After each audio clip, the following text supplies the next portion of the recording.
Hey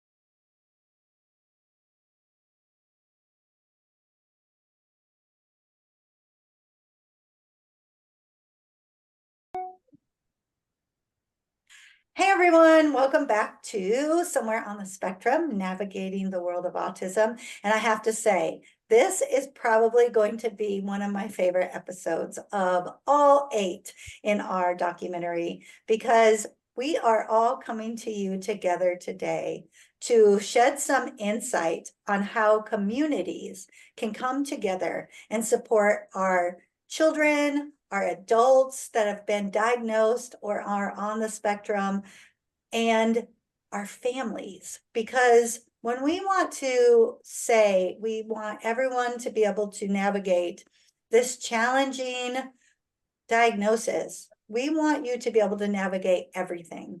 As I mentioned earlier in the series, I really came to this with the perspective of being just an elementary principal, and this has grown so much. And it just makes my heart happy that we're able to bring every one of these people to you with a few additions today that I'm excited for you to meet, so that we can give you our best knowledge and experiences, our most profound wisdom as we support you navigating the world of autism.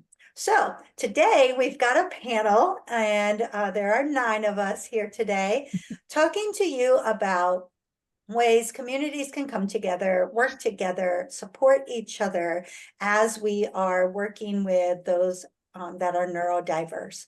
And we know that the neurodiversity label includes ADHD and many other diagnosis, but specifically when we think about autism, and I just did a speaking engagement Monday evening before recording this, and we were talking about how as leaders, we have to remember, because we may have employees, we may have clients or customers, if we're business owners, working with us, and we need to understand how different characteristics need to be addressed so that we all can be successful and include everybody in all of the great things about our world. So that's where we're coming from today. And as you know, I'm Sherry Dixon, and I'm here speaking today from the perspective of a public school educator. I spent 4.5 years in the classroom, then I became a specialist, an assistant principal, and then a principal for 16 years in very diverse communities where the families were on the lower socioeconomic scale and really didn't have a lot of schooling in their background. They made it through public school, but going off to college or learning a lot about specific professional areas wasn't the norm. And it brought a lot of challenges to the table in the fact of understanding some of the work we did as schools, but even more challenges when we would work with our families, when children would be diagnosed with some kind of disability, especially autism. And as I shared in the first episode, it's really what sparked me to start this documentary. And just knowing how confusing it can be and how challenging it can be, and the goods and the not so goods about it, it really made me feel like families need to have somebody out there to support them and help them get through this the best that we possibly can. So today I'm going to be coming to you from that perspective as a public school educator. All right, so we're going to take turns introducing ourselves and the perspective we're bringing to the table today. So we'll start with Allison Lines. Hi, everyone. It's great to be here. The perspective that I am coming from is that I worked in the behavioral health rehabilitation services, and I was a case manager. I did that after I had graduated with my bachelor's degree, and I worked in the mental health field for a long time. So that has been my experience. I got to work with children from ages 3 through 21. And I got to see all different stages of life. So I got to see many different transitions and many types of experiences. And now I actually work as an empowerment coach and stylist, not with the neurodiverse, but just in general. And I'm building confidence as we go throughout from with women for like being on the inside to the outside, creating an overall image, confidence, leadership, power, all those good things. And my perspective is that I just really want to help the neurodiverse be able to have the most successful life that they can have. And I believe that there are many different supports out there. And later we can actually get into that a little bit further when we get into the panel discussion. Super. Thank you, Allison. And we're so glad that you are here. Next up, Jennifer Dantzler. Hello, Sherry said, my name is Jennifer Dantzler, and I actually come from two perspectives, both the perspective of helping our clients or children be meaningful and included in their community, but also helping the community include our children and young adults, whether it's helping a child be successful at a birthday party or being successful in a private school, all the way up to meaningful employment. And I think it truly takes a village, and it truly takes everyone to understand everyone else's perspective. As I always say, ignorance is not bliss, especially in this situation. And so my perspective really is seeing how, what it takes, what skills our children and young adults need, but also what skills does the community need to be able to include successfully. Amazing. Thank you, Jennifer. So glad that you are on board with us as well. And next up, we have Natalie LeBurn. Hi there, my name is Natalie Lebrun, and I'm a speech language pathologist. I've been an SLP for over a decade, and my background has always been in public education.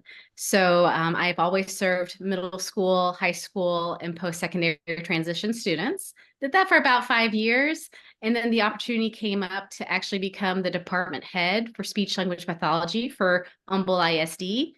So I did that for about 4.5 years. So I led a team of about 75 speech pathologists and assistants in a pretty suburban large district here in Texas.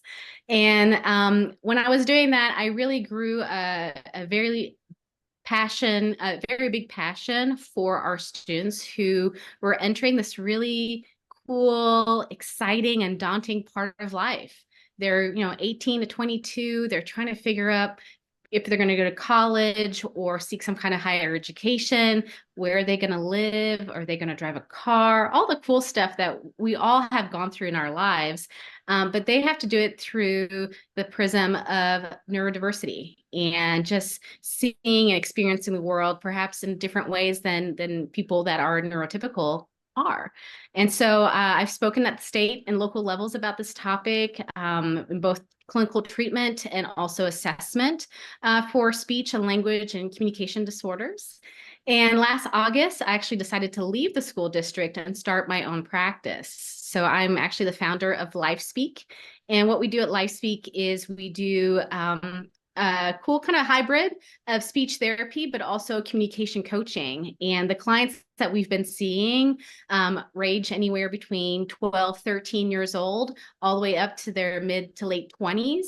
And they are just needing some extra support in regards to finding employment, growing out a network of friends, having better communication with their families, that kind of thing. So that's why I've been focusing on for the last couple of months. And I'm also providing a lot of professional development and training for school districts to make sure that they're following best practices when it comes to the evaluation, the IEP development process, and the treatment of our students with special needs. Well, thank you, Natalie. I'm so excited for you to join us. Kind of late in the game, but we just met this week, and I knew that you would be a great asset to this conversation today. All righty, Christy, you are next. I feel so honored to be on this panel with these just amazing women. I'm like, oh, I want to talk to her and her. I'm Christy Dunaway, and when I'm not being a mom, I'm a holistic entrepreneur. I like all things health and nutrition and healing the body. But I am a mom first and foremost when it comes to my autistic daughter.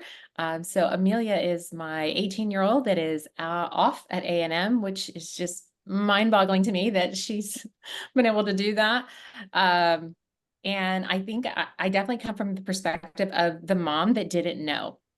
So I think there's a lot of information out there for those that are, shall I say, obviously autistic, where you absolutely know right away that there's something different about them, and we didn't with her. Although we knew something was different, it didn't fit any categories. It was just, she's different and quirky and beats to her own drum, and she's super intelligent.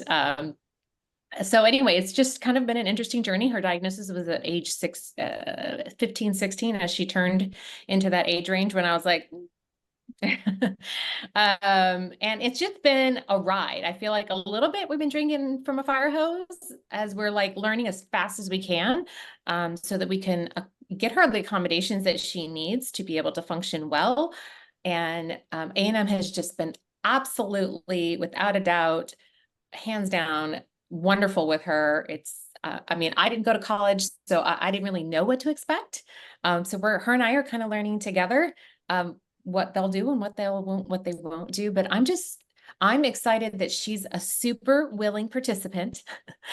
She will work with anybody that wants to work with her. She wants to do life better, and she's determined to do life better. Even if she messes it up, she is super, super perseverant. So I'm thrilled to be able to be a part of this, because I feel like we, as moms even, where do I go for support? How do I know how to help her? Who do I ask? Is this normal? Is this normal college behavior? Is this autistic behavior? Is this, or is this just her? Like, I feel like there's just so much for us to learn that I want other moms to know that they're not alone. And to get rid of the mom guilt that you didn't know, because you don't know what you don't know. And we get to learn together. So I love finding other women that can put little pieces together for me, where I'm like, oh, that's why that, and that's why that. And then I can in turn help her move on to the next level. So I'm thrilled. This is such a great panel. Thank you so much for putting this together. Beautiful, beautiful. What great words. And the thing is, not only are we here to support the audience, but here to support each other on this as well, because now we've made some real connections and people that we can actually reach out to and ask those questions. So perfect, Christy. Thank you so much. Glenda, you are next. Thank you so much. And I do feel honored also to be here with you all. Hi, my name is Glenda Kroll, and I'm coming to you from Toronto, Canada.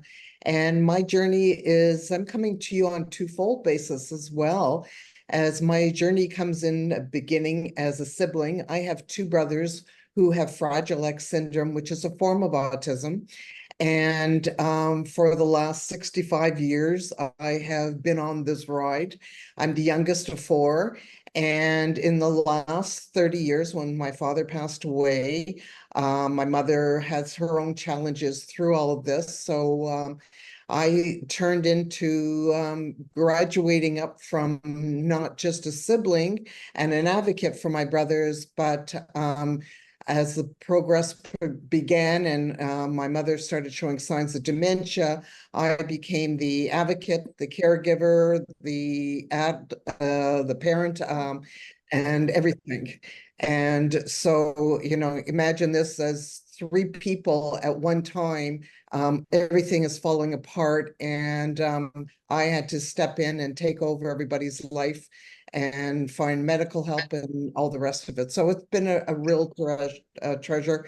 My mother has since passed away, and for the last 15 years, I have handled the full entrail of my brothers, who are now 72 and 66, and helping them as they're aging, and all the incredible, scary sometimes, and very complicated situations that are arising.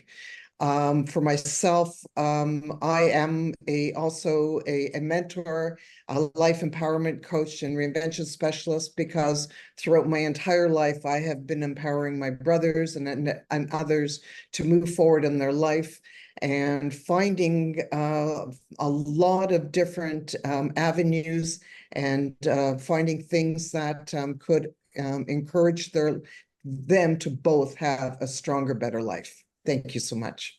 Oh, Glenda, thank you. And we've had some great conversations as well.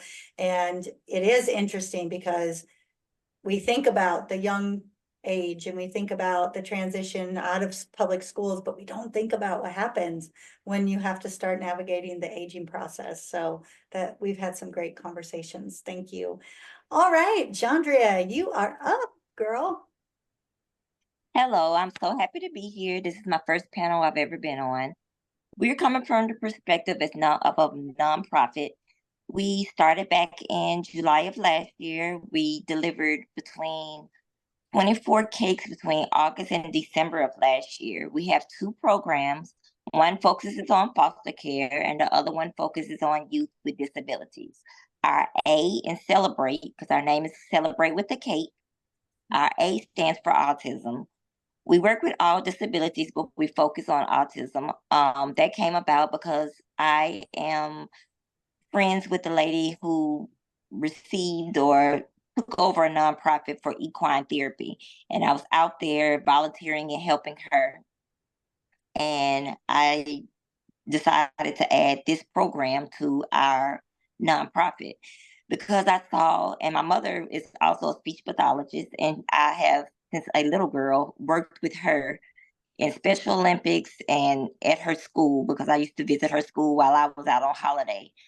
So I would work one-on-one with some of her youth for everything from sign language so I learned sign language as a young child, and I saw all the different perspectives of disabilities. I didn't really understand the magnitude of it at that time because I was younger, but I know now as a parent of a child who has ADD, you have to meet the child where they are. So that's what our services provides. We provide a celebratory cake either for graduation, birthday. If they just made some major milestone, we provide a celebratory cake for them. And the cake is personalized. And we take the cake to them and deliver it to them with no charge. And they are able to celebrate in any way they can.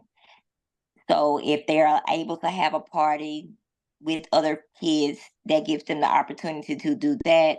It also takes a stressor off of the parent but being a parent, being a mother of a child, like I said, with ADD, a lot of stresses comes along with that. And until you get the treatment that you need or whatever. And that's just one thing that I felt that we could take one little stressor off of a parent with a child with disabilities. So. Well, we're so glad that you were able to join us this evening. And, you know, it just makes my heart happy as we hear everyone speak, because we're all doing good service out to the world. And that's how it translates into having that impact and being able to do good, whether we're a family working through this process or a business owner or school district personnel, whatever it is. That's our main goal. And I love that. So welcome. All right, Molly. Yes. Hi, everyone. My name is Molly Smith. I'm in the Dallas, Texas area, and I am the mom of an autistic son. My son, Graham, who is 17, appeared in an earlier episode of this docuseries, and he was diagnosed right before he turned 3. And it has been a journey, just figuring it out, rolling up our sleeves and figuring out, okay, what's next? What's next? And so we've navigated elementary and middle school. He's a junior. He's about to finish his junior year in high school. And I can say unequivocally, this kid has gone so much farther at 17 than I ever thought that he would, because this journey with autism especially, 14, 15 years ago, there wasn't a lot of community around it. You had to seek it out. And so just like Christy said, you don't know what you don't know until you're in it and you're figuring it out. And so I am so grateful for my son Graham, and so like over the moon proud of him and what is coming up next in his life, and figuring out all the things. So I'm glad to be here and to share my perspective with this panel and with the viewers, and hoping to add some value. Oh, Molly, you always bring such great energy. And I have to say, spending time with Graham and Amelia, it was just, they both have been on, and it was just so fun. It was just such a great conversation. If you were able to check out those episodes, if not, you can always go back and look, but they're serious about being amazing in the world, and that's what I love, because they're going to do big things. And I told them both, I'm going to be checking up on you now. So I am connected to them for sure. So thank you, Molly, for joining us. And Julie, last but certainly not least, I'm excited for you to be here. So tell the audience about you and the perspective you bring. Hi, everybody. Can you hear me? Okay. I want to point out first, Sherry, I love the matching background and the matching outfit. I love it. Thank you. Also, okay, so hi, everybody. Again, my name is Julie, and I am bringing you the perspective that I'm not a mother, but I am somebody who is neurodivergent, and who was not only not diagnosed, but who ended up being self-diagnosed. So basically, I grew up in a time where 80s and 90s, it was very taboo, like disabilities and whatnot were not very common. So like there was something wrong with me from the get-go, but people couldn't put their finger on it, because especially with autism back in the day, you had to be like have severe symptoms to be ordered to be considered autistic. There was never like a spectrum type of thing.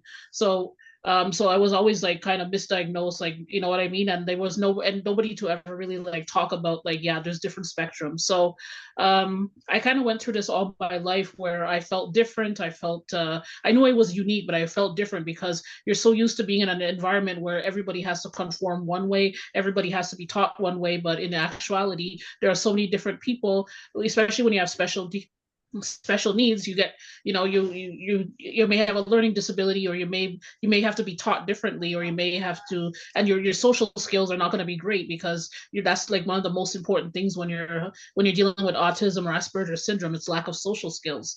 So like I had to kind of suffer and find my way and navigate my way through school. And thankfully, I had a great mother who was like kept me grounded and whatnot, even though at times I wish like there was more that could have been done. So I was always like not even misdiagnosed. I would say I was not diagnosed whatsoever.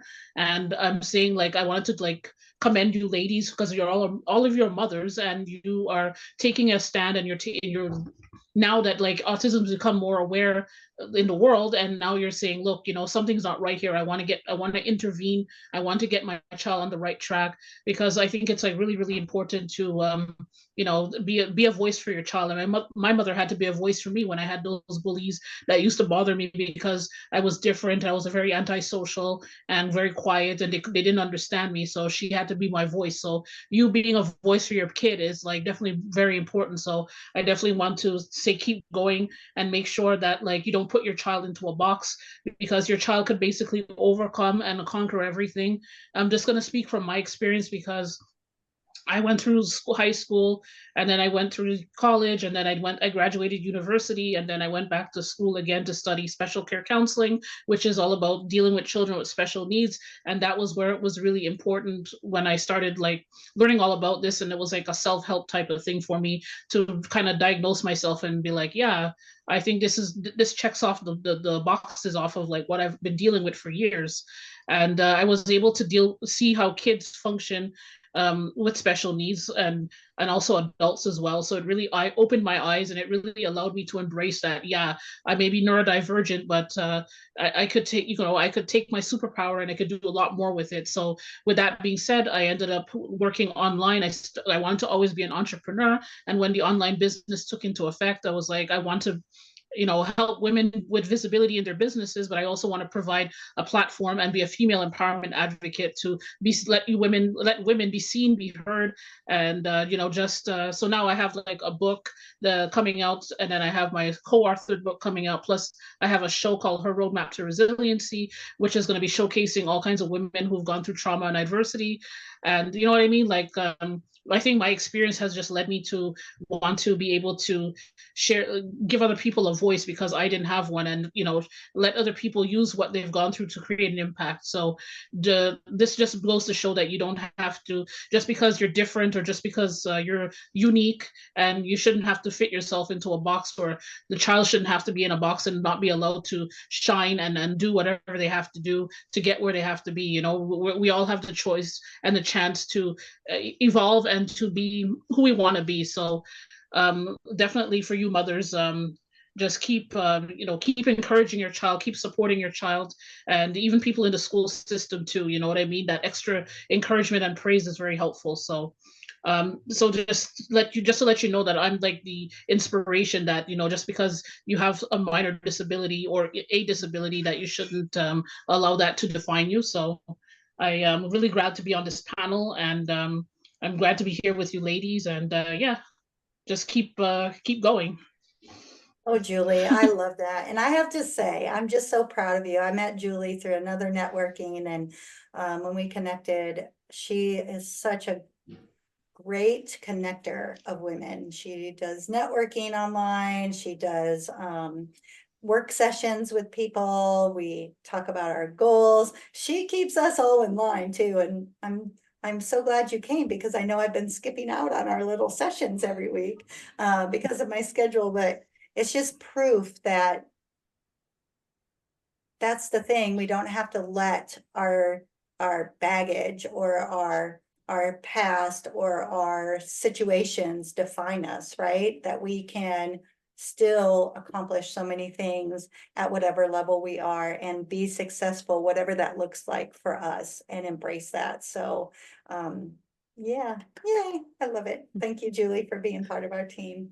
All right, ladies, so that was such good information for everyone to hear. And as we are kind of going into this and knowing that we all have so much great information to share, just one more round of talking about what is super important that communities need to know from your perspective. And this could be communities of families, this could be communities of businesses, this could be whatever perspective you want to bring to it, but be able to, give our best pieces of information out there so anybody watching this can support. I know for me, coming from the principal perspective, I had both employees that were on the spectrum, and then, of course, at the elementary age, a lot of those initial diagnoses. Here in Texas, and I don't know if it's the same place everywhere, but a lot of times this last school in particular, I was grades 1 through 5. And so they would come to us from a pre-K kindergarten campus, and they would have a non-categorical type of diagnosis. And because a lot of school districts and assessment people do not want to put that label on quite yet.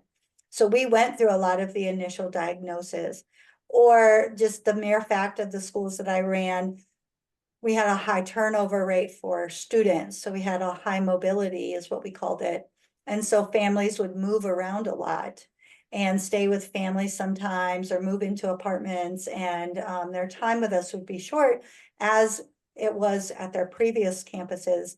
And so knowing what to be looking for and knowing how to build the relationship with the family to actually keep them on the campus long enough to get through the process, I think that was something that was very, very important for my team and I, because we even worked some deals that we wanted to allow you to still come to the school. Don't tell anybody, but we allowed you to still come to our school while we were in this process, because we didn't want you to keep getting lost in the cracks.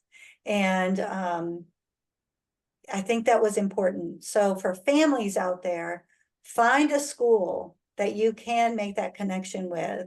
Get to know the staff, even if it's not necessarily the principal, but somebody that you can connect to and resonate with.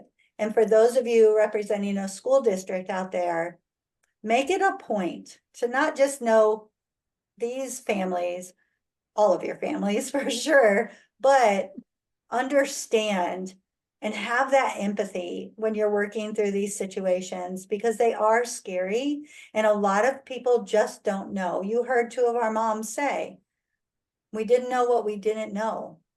And think about how many times of parents we have. We have two representing today, and we have a bazillion people out there in the world, right? And so I think it's super important that we just continue to understand and seek to understand. If we don't know something, don't assume it.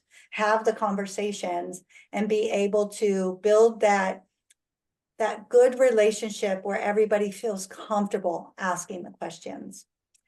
So that's my perspective. Allison, tell us what you would want our audience to know about the work that you've done. So there were like 3 key points that I really wanted to lead into. So the first one was, if you're not familiar with behavioral health rehabilitation services, that is where you're actually offered for children that have emotional and behavioral disorders. They can be evaluated, and if they are approved based on medical necessity, it goes through medical assistance. They can actually have a behavioral specialist, a mobile therapist, and a therapeutic staff support. So they have an entire treatment team to work both in the home and the community based on whatever is authorized by the doctor at the time. And I'm not sure how many people are familiar with that, because I know when I first came on as a case manager, I was not familiar with it. And I didn't know all the options and different things that there were out there. And it's one of those things where you really have to be familiar with the service to understand it. But I saw people that were being given supports, even at camps, like places. They had camps or specialized programs. Even if they wanted to go to specific events, they could have their therapeutic staff support there. And the main thing is the BSC, she or he would actually develop a plan, and then they would put that into place and work with the mobile therapist and the therapeutic staff support. And they would actually go into the school or the home and do certain hours to help the child with the behaviors that they were exhibiting. So it's really interesting that if you are not familiar with that, that's something that is a really great support. And I worked with children from ages 3 all the way to 21. I worked in a transitional home with 21-year-olds, and it was very interesting to see like the difference from a 3-year-old that's just getting diagnosed, getting all the services, and then to a 21 that's transitioning into real life when it comes to employment, when it comes to all the different things that they can experience, college, employment, all of it. The biggest key piece is to document.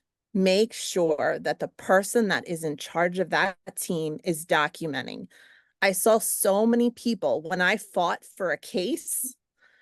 One of the biggest things was like, where is note number 22 from your BSC? That is your keynote. Where is it for this day? Because of the key behavior that happened. And if I said, I don't have it, they just kind of looked at me like, how can you then say that this is needed and this is needed for more hours?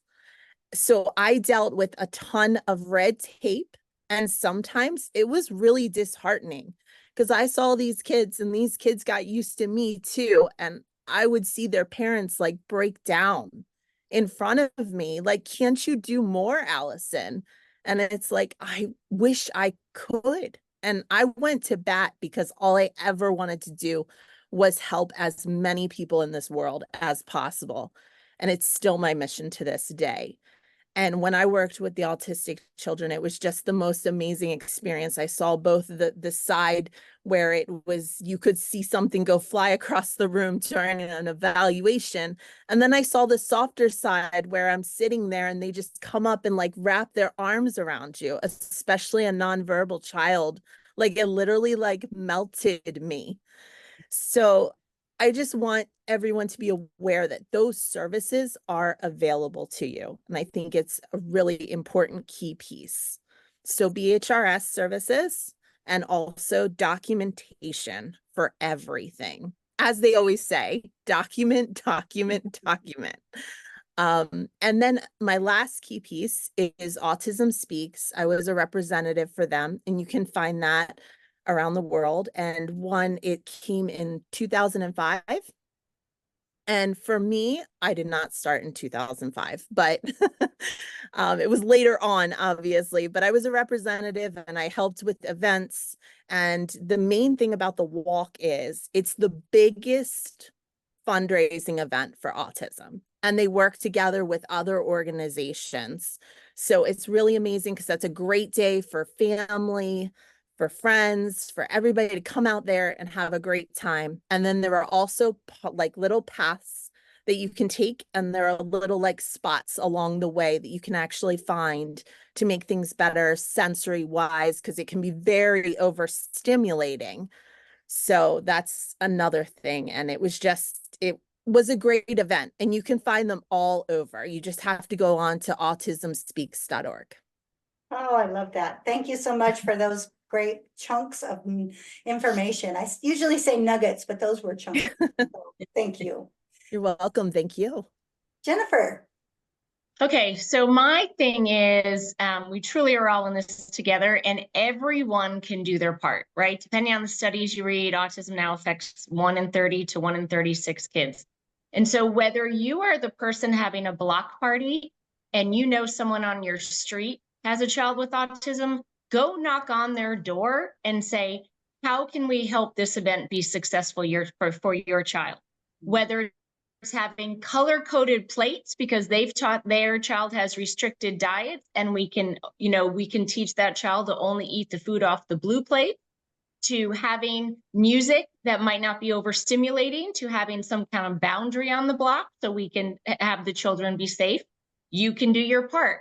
Whether you are the employer, right? And you have these tasks that maybe the average neurotypical person can't stand because they're repetitive and boring, but our person with autism might absolutely thrive on doing, right? Like, be open-minded. In the world of employment, there's such an untapped market in our people with neurodiversity, right? Over 80% are unemployed or underemployed, yet we have these gaps in companies where they can't fill positions.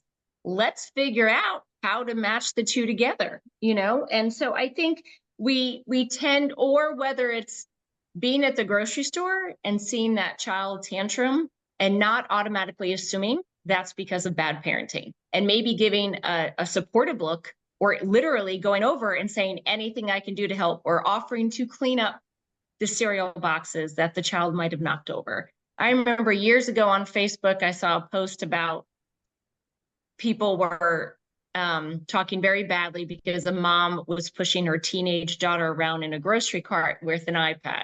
And people assumed this is now letting a teenager be lazy, even on their screen time.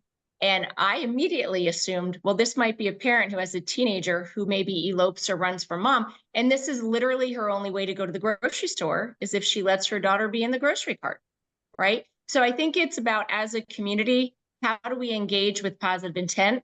How can every single one of us do our part? Because if we had hours and hours, I could go on with tons of examples from over the years about how everyone can do their part, whether or not you are directly affected by autism or neurodiversity or not.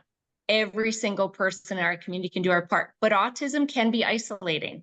And I don't know, the moms on the call, correct me if I'm wrong, but most of the time our families are not going to be the ones to reach out and say, hey, is there any way we could have color-coded plates at the block party, right? It's more if we go ask, and say, what can we do to help this be successful? So I would say, don't let it be isolating, and everyone do their part. Oh, I love that. Thank you so much for those pieces of information, because very, very, very much needed. And I even look back in the day when I always hosted parties. I never even thought about that. So good advice for sure. Thank you. All right, Natalie. As a speech language pathologist, I have to say that we all need to honor all forms of communication. And what I mean by that is that we need to make sure that we build access points for communication, because we all know that communication is a human right. And so perhaps the people that we interact with may not use the same communication form as I do, or maybe you do. Maybe they use something like sign language. Maybe they use some kind of augmentative or alternative form of communication through an electronic device, printed pictures, written word, whatever the case may be, but just be a flexible communication partner. And what I mean by that is that just be ready and willing and welcome to accept any form of communication so you can build that connection with the person that you're speaking with. This is applicable to the youngest members of our community who may be non-speaking right now, to our oldest members of our community who may have dementia and may have lost the ability to use oral speech and are using things like writing and drawing and pointing. But just be a flexible communication partner and work with them, and just honor any kind of communication that they may have, even if it doesn't line up with what you're used to or what you feel comfortable with. So that's my speechy side of things. I think as a former employee of a large school district, and also now as a owner of my own business, I think it's really important for us to always be listening to neurodivergent voices, autistic voices in all the decisions that we're making. I think something that's really resonated with me in the last couple of years as I've become more familiar with this social movement is this idea of no decision for us or about us without us, right? So if we're making decisions, if you're, let's say, trying to welcome more neurodiverse people into your space in a church or a place of worship, your store, your restaurant, and you're wanting to be more inclusive, then find yourself individuals who identify as neurodiverse and say, how can I make my space more welcoming for you? What is it that you need? So kind of back to the red plate idea, ask the person who needs that and say, like, what can I do to make you feel as welcomed here as anybody else in this party? And taking that moment. Make sure that you're reading and really educating yourselves based on research that are performed by individuals who are neurodiverse and not just people who are neurotypical. I know when I was going through my undergraduate studies and then my graduate studies, unfortunately, a lot of the texts and research articles that we were given were written by individuals who were neurotypical. And so they bring their biases and their limited life experiences in that space, right? And so what I have to do now as a clinician, and what I'm hoping for everybody, is that there's more and more access to real life stories and experiences and research by neurodiverse people. And so you can take those experiences into your everyday and just make the world more welcoming for everybody in your space. That.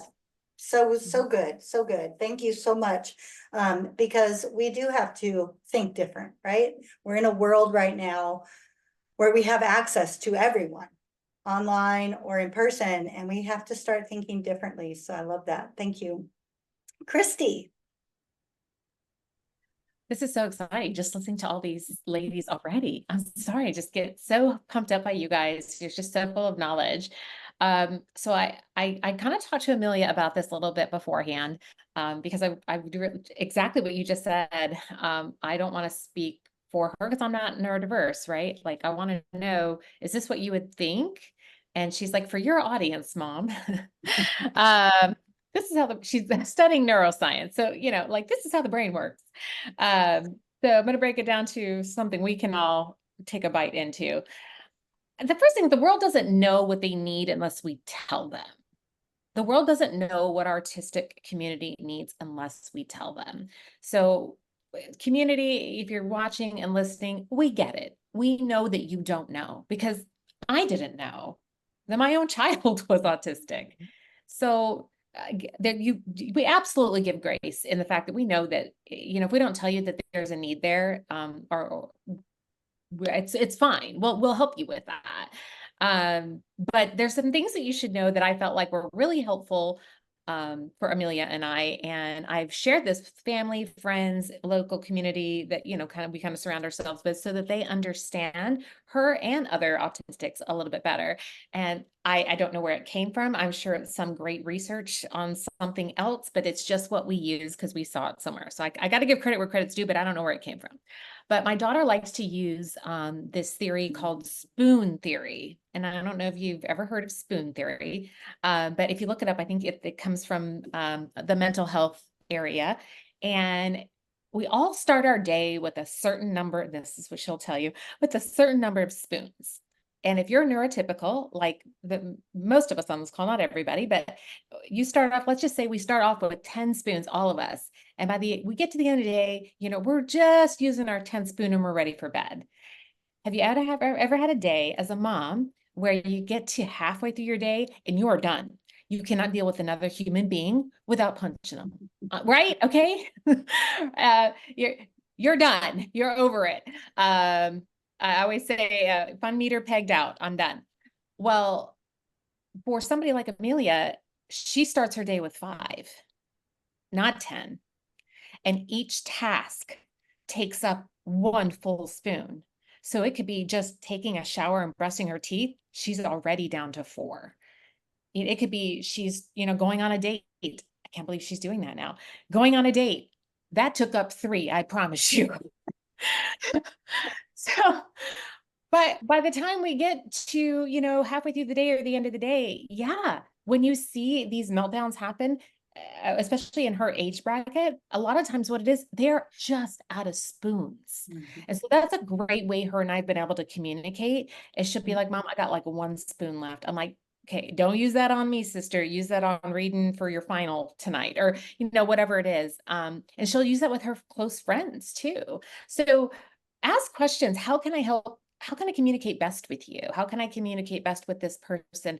She loves using those little analogies, tone indicators on her text, things like that. Allow them, like she was saying, allow them to do that. Allow them to communicate with you, because they'll tell you what they need. If they can have that kind of conversation, they'll tell you what they need. And that spoon theory has just been like, it just took the level in our house to a whole new place where we can all talk about where she's at and what's happening. So yeah, she goes through the same struggles we all do. She just starts off with less spoons to begin with and takes up more to do each task that you and I wouldn't take very much. So I just thought that was something we could probably share with everybody. That's just something that really helped us. And the last thing I'll say is keep asking questions, whether you are watching as a community or as as an employer. Ask questions. We're happy to answer them, and the autistic community is typically happy to answer them. And as moms who may be in the space that, let's say, that Molly and I are in, ask us. We'll tell you. And if we don't know, we'll tell you we don't know. One of the hardest things we went through is not being told that she was autistic when one of her physicians had suspected for years, but decided that telling us wasn't in her best interest, and telling me wasn't in our best interest. And so, but I knew because I had been asking questions, and because I kept asking questions and kept picking at that scab, eventually it opened up and I was able to figure it out. So ask questions. When you see them and they seem normal, I'm sure, Molly, you've seen that where, well, they seem normal. I'm like, yep, they're on spoon number 2. You haven't got to 4 or 5 yet. Oh, you got balloons on that one. I don't know. I need to figure out how to turn that off. I don't know what's happening there, but just know that when they seem normal, they're probably still got enough spoons left. They've got enough to continue this conversation. And I just thought it was really helpful for us. And I thought I'd share that with the community. Oh, I love that. What a great analogy, and something we can all understand and relate to, right? So thank you, thank you. Glenda. Okay, so I have two areas that I feel that I would like to draw attention to. The first one is encouraging your child to learn all different skills, skills around the house, skills around the kitchen, bedroom, skills around the office, skills even taking them out grocery shopping and doing errands. All of these skills build the power of confidence, knowledge, which can help them later in doing jobs. When you're looking for jobs, it's all these things that build them. But most importantly, it really builds them up on their own self-esteem. And from somebody who has watched where my brothers were held back because my mother didn't want them, or just felt that she didn't want to burden them with some of these skills. Well, the unfortunate part is I know that they could have done a lot more had they had more of the skills earlier in life, and it wasn't till later in life. So it's really an important thing to don't worry about your child, whether your child is a child or an adult, but just keep teaching them, because they're like little sponges and they will absorb it and they will get better and better. And it's going to help them for later on in their lives by even becoming more independent on their own. Second part is, this question as a little girl, I kept on asking my parents, and my parents never answered me. I kept saying to my mom and dad, what happens when you and daddy are gone? What happens to the boys? And that question haunted my mind for most of my life. And the unfortunate part is my mother and I didn't come across the same agreement on things. She had a different idea in her mind that didn't actually work out because they didn't have all the skills that they should have gone through, which would have made them more independent. They had to go someplace. And so I went on my journey once I had to take over, and I started looking at group homes. And let me tell you something. It would have been a much easier thing had I been going and dealing with group homes when my mother was still alive than having to deal with the fact of teaching my brothers and developing the fact that they were moving from a home that they lived in all their life, having to deal with a mother who had died and now moving into a new home. And I had to go through it all with them. They would have had a much easier chance of doing this changeover had she still been alive and would have been there assisting them into a new home. Now, it's the whole story of what happens to that child when they're not around. Well, a lot of you have high achieving children that can live on their own. But for the most part, many of autistic children can't live on their own. So the whole idea is, before it's too late, start visiting the different agencies that oversee group homes. Because let me tell you, I've been in Toronto, I went to every single group home that existed, and not all group homes are created equal. So start asking questions. Start asking, what part of your government do they support you in keeping them into a group home? What type of things do they allow, or do they encourage and support, and all other things? This is a very huge task. And it took me a bit of time, because at the same time that I was dealing with trying to find a place for my brothers, finding help in the house at the same time as dealing with the mother who was also through dementia. Don't wait until it's too late. Also, as a sibling, don't throw everything onto your children's plate. Listen, I always had the knowledge that someday it was going to come onto my plate and I was going to be overseeing everything. But like I said before, a lot of things, had they been dealt, or the hard conversations, should have been talked to while you're still alive. Don't wait until it's too late. And then your child or the other children in the house have to take over everything. That's a big burden for other kids to take. So part of my journey is helping people to start looking at these answers and these questions. Remember, it's these conversations. We're going sooner or later. We're only here for a certain amount of time. And there's times when your child cannot manage on their own, whether it could just be financially, somebody somewhere has to oversee their life. And if you are happy other children, that's one thing. But you know what? It's much easier for your child to go through and make changes while you're around to assist them on that new journey. Thank you.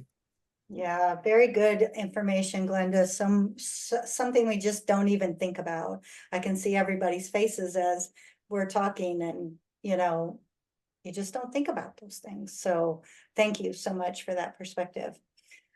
Jandria. So as a nonprofit executive director, I would like to bring to the table support. So we provide the support for one.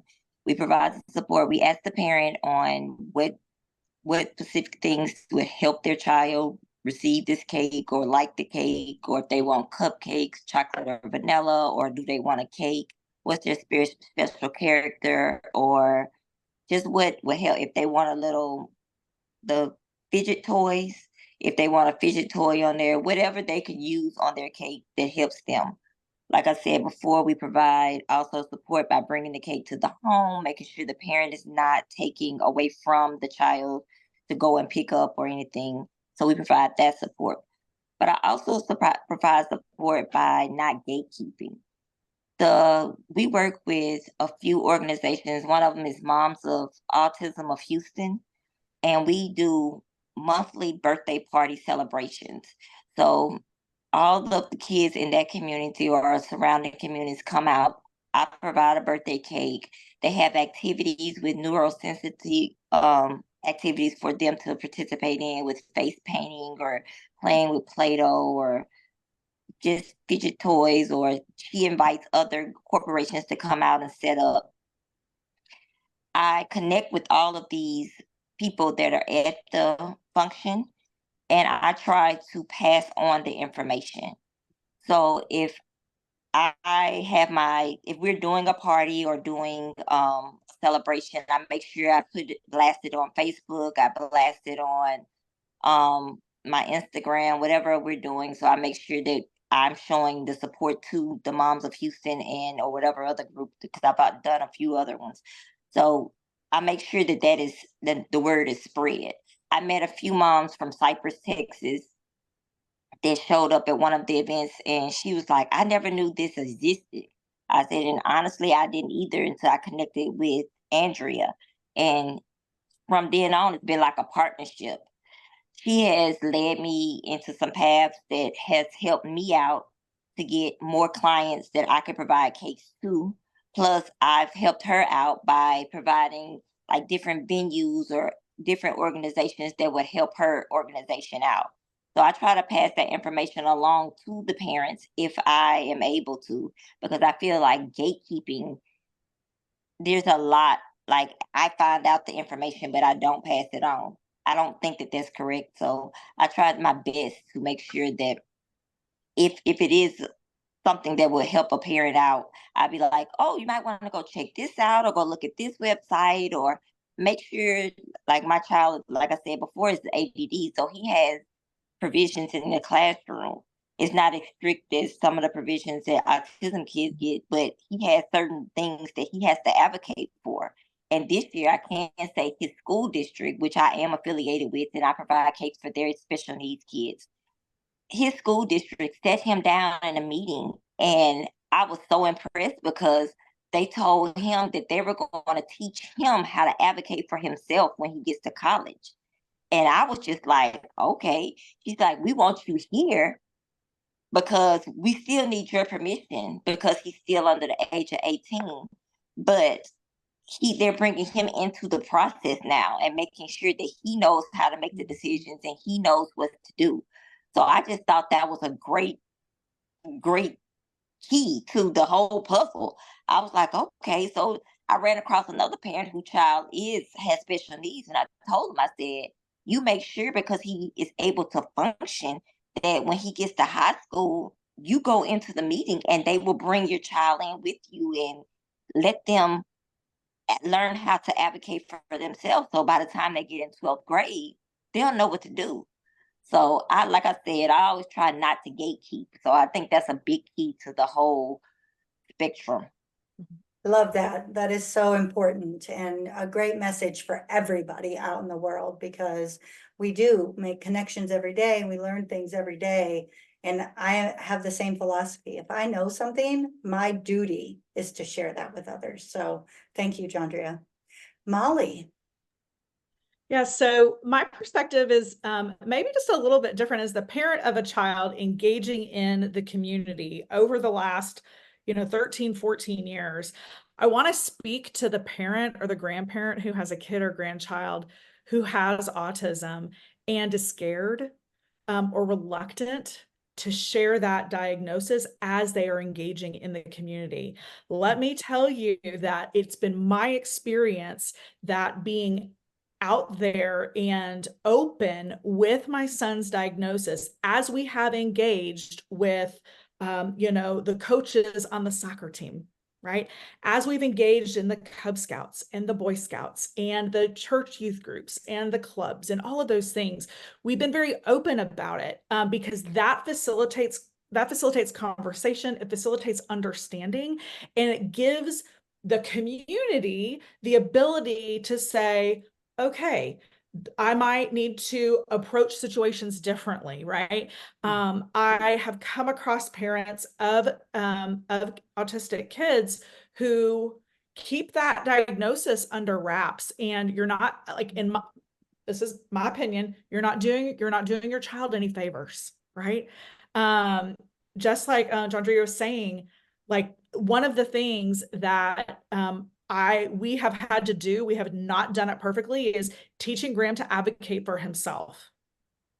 And that is so important, because for those who are higher functioning, like, Amelia at A&M, which blows my mind, is so exciting because we're looking at colleges. So it's like, oh my gosh, this is like, I'm following you.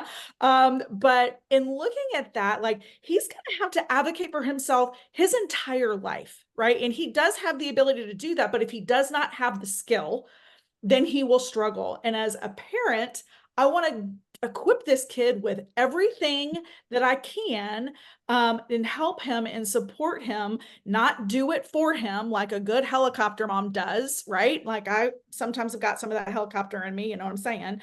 But I have to teach him to advocate for himself, because I'm not always going to be there, right? And so as I think about, if you are in the community, hey, be receptive and be open, and know that if you know somebody with autism, you know one person with autism.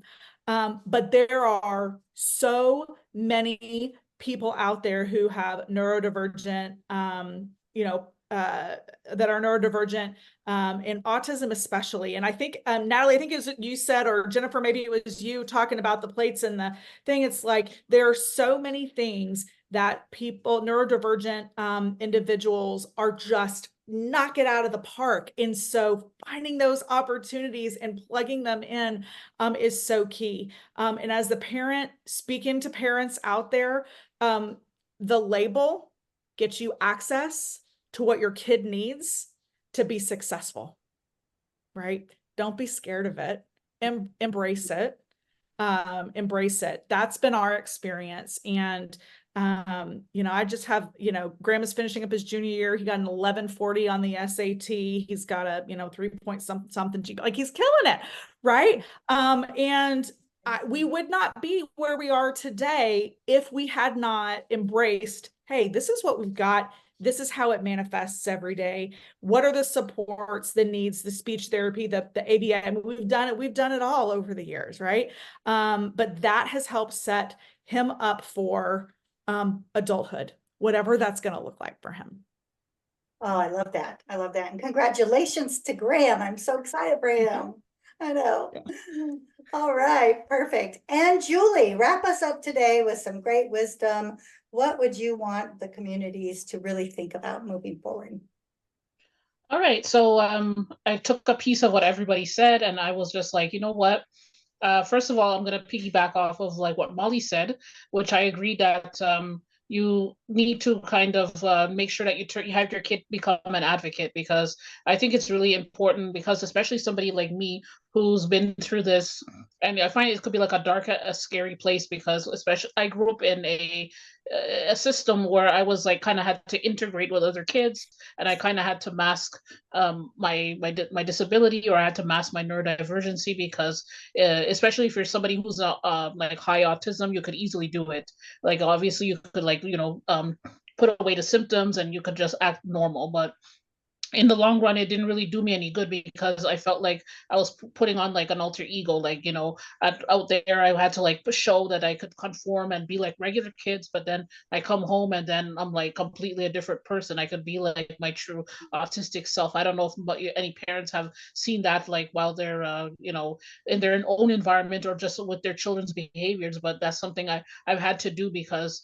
I just felt like I was different, and because already I wasn't accepted in schools because of the just there were like little minor things that probably turned people off, and I just like felt like I had to conform and I had to mask. So if you have to like, if you're for parents, and you just really like encourage your kid to be who they are, and encourage them, like if they are neurodivergent and they do have autism, that let them shine and let the people know that it's okay and there's nothing completely wrong with it, and they shouldn't have to mask who they are, because 10 to 1 they're not really happy, you know what I mean? They're just putting on this facade that I have to conform with the rest of the kids or the rest of the people, or else I'm going to be singled out, or I'm going to be considered weird or different, or I might get picked on, that type of thing. So just based on my experience, if you as a parent, definitely educate your kid about like how, autism and neurodivergent, and that there's so many different kids out there that are not going to be the same, and like, and that's okay, and they could take that and use that as a superpower, and like you said, they could knock it out. Sometimes you'll be very surprised with people with kids with autism. They have a lot of special skills, and they're even like, I hate to say it, like they have better skills sometimes than the neurotypical person. So like that's what I've noticed, like especially for me, my long-term and my short-term memory are amazing. I think it's like even above average. So it's like you just never know. So that's one thing I'd love to talk, the one value I'd like to bring to the table. And then what Glenda was talking about, that some people, especially when they have neurodivergent children, and then when they grow up, like you notice that they're lacking like a lot of social skills, they're lacking a lot of independent skills, and I find that like as a mother, like you should really work with your children, because some people are completely ignorant, or they're just they can't be bothered, they're too busy, they don't have the time, and they don't want to educate themselves that they have a child with disability. Like they're in denial, and they just figure that kid is too different from the rest of the kids, and they don't want to spend time that extra time giving them that support and accountability. And even if they hire like people outside, like integration aides or people to occupational therapists, it's still like, you know what I mean? Like you as a mother, you have to provide that encouragement and that support and that care. So I think like what Glenda was saying, like teaching them the skills is very, very important. Like for me, I probably had to be taught like a lot of different things from my mom, and my mom is a big stickler for manners and that. So if she didn't instill it into me that I had to do this, I had to do it this way, then I probably wouldn't have known. I could have been walking around like a child who's just like lacks boundaries, has no manners, and doesn't know how to socialize with kids or other people. So like what I was saying, definitely as a parent, make sure you provide the skills and make sure that they advocate. And when I say advocate, because now I'm with like Allison with Autism Speaks, I started volunteering with them, and then from then on I haven't missed a walk. And like yeah, I haven't missed a walk, and it feels great to know that like there's that support. And I'm not only doing it for the kids, I'm doing it for myself, because now I'm comfortable in my own skin. I'm able to embrace that yes, I have mild autism or high functioning autism. I self-diagnosed myself, but I know there's something there, and that there's nothing wrong with that. So And there's a lot of resources because I'm in Montreal, Canada. Now there's a lot more resources that are popping up now. There's integration aids in the classroom because I completely believe in inclusivity and, starting that child to work with other children and, learn to develop that relationship.